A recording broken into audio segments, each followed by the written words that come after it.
We're here in the Fairmount neighborhood of Philadelphia, and I'm going to take you into one of our whole house renovations here.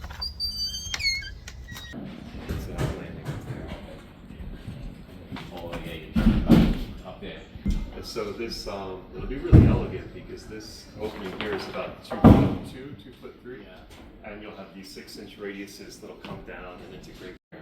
And separate back here. But that's the beauty of the work too, you know, your challenges and your jumping over the hurdle to make it happen. Architect once told me, he said, Richard, you're gonna get through, you're gonna meet up a lot of roadblocks. But it was always a detour. Once you reach the roadblock, look for the detour. You get back quickly, and you'll get back on it quicker than you think.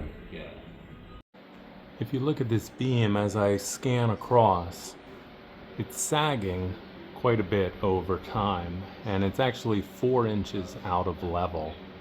This entire floor is about 30 feet wide, and so we have a lot of different rooms going in here.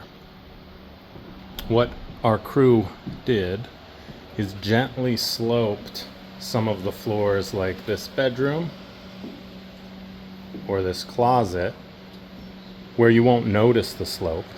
In the master bathroom, where we need a perfectly level floor, we have it. We're here in the butler's pantry, and all those gentle slopes resolve right here.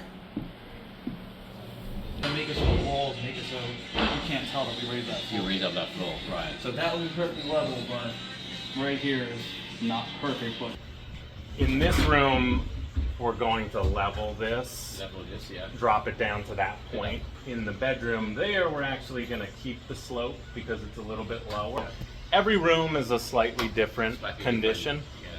Downstairs we have the different floor heights, here we have the different ceiling heights, but you don't realize it once the rooms are drywalled.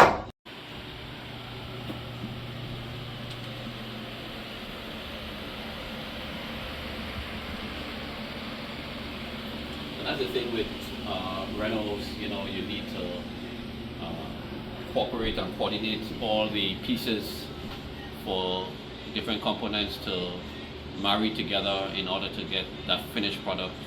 And you find these changes, if they're not picked up ahead of time, can really slow you down.